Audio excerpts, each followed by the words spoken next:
This video is going to cover the topic of mean absolute deviation. Be sure the date and topic are at the top of your page. The essential question for this video is, what is the mean absolute deviation and how do we calculate it? The first thing to know about mean absolute deviation is that sometimes we refer to it by the acronym MAD, and it's a statistical measure. And it's a measure that lets us know if the data that you're looking at is fairly consistent or not. And to see how consistent or not the data might be, you can figure out what the average is, you can figure out the mean, and you can see how far each of the values are from that mean, right? And then you'll say, well, some of them are further than others, and you'll find the average of that. So that's kind of the process, but it makes more sense when we see it in practice. One thing the MAD is really useful for is analyzing data and comparing it to see which one of the two data sets is more or less consistent. So we're going to look at the reading habits of these two readers, and we have the number of books they each read over the last 4 months. And my first thought is to find the mean, to see on average how many books they're reading. So of course, just to find the mean, to find that average, I would add up the number of books, and then this student read 20 books over 4 months. So they read 5 books on average, and this student read 20 books over 4 months. So they also read 5 books on average. So if I only look at the mean, it looks like they're the same type of reader, right? That they read kind of at the same rate. But I know that doesn't tell the whole story, because I know, like, for example, reader 1 had 2 months where they read 4 books and 2 months where they read 6 books.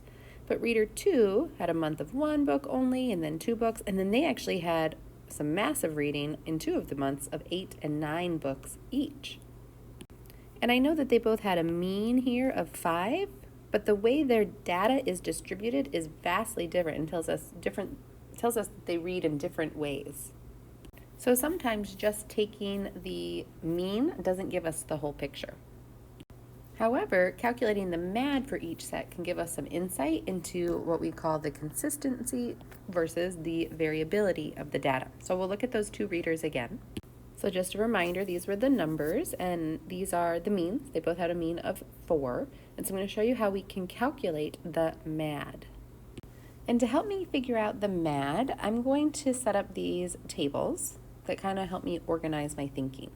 So I'm going to just remember that we'll just do reader 1, that on 1 month they read 4 books, another 4, and then another was 6 and 6. And reader 2 did 1, 2, 8, and 9. And we said they both were a mean of 5. So we're going to see how much they varied from their average. So the average was 5. This first month they were only 1 away. Second month they were 1 away from the average. They were 1 away on the next month, and they were 1 away on the last month. So they were, you can tell, pretty consistent. However, reader 2 read 1 book on that first month. Well, that's 4 from where their average is. And 2 books is 3 away. 8 books is also 3 away. And 5 books is 4 away from their mean. So what we ask ourselves is, on average, how far was their monthly reading from the mean? Well, this student was 1, 1, 1, and 1. I'm going to add those up and get 4. Well, there were 4. Oh, but remember, we do the average. We do 4 divided by however many numbers we added together. So their MAD is 1. So they were really consistent. The lower the MAD, the more consistent you are. The other student was 4 and 3 and 3 and 4, which is a total of 14.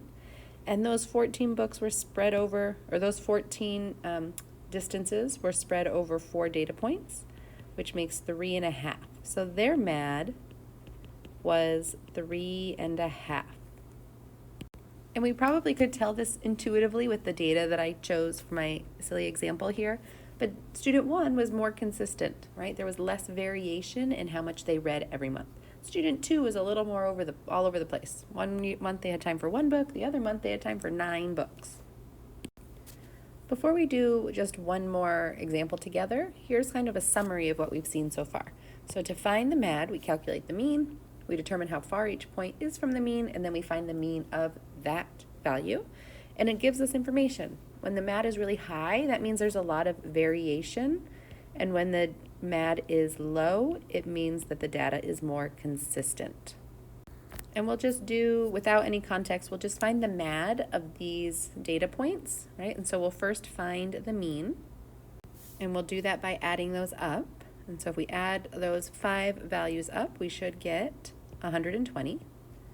And then because there were 5 values, we're going to take our 120 and divide it by 5, which I'm getting as 24. So the mean of the data is 24. And now I'm going to set up a little table like I did before. Helps me to keep organized.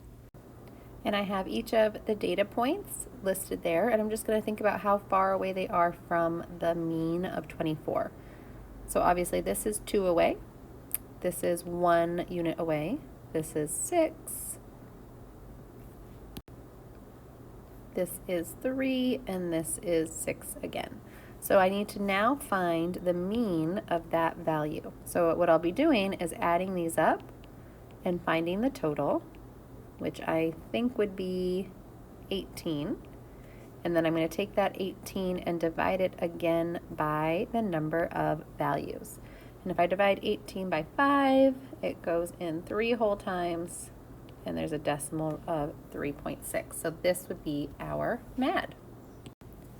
For your turn, I'd like you to calculate the MAD of this data set, and I've given you actually some steps to follow, so it's a little less overwhelming. So first you'll calculate the mean, and then you'll use that to fill in your data chart. And then when you figure out the distances, you'll find the mean of those numbers as well, and you'll find the MAD. And that'll give us a chance to practice that essential question of how do we calculate the mean absolute deviation, and we've had a little chance to see what that is, but of course we'll work with more on that together in class. Be sure to bring your notes and any questions you have.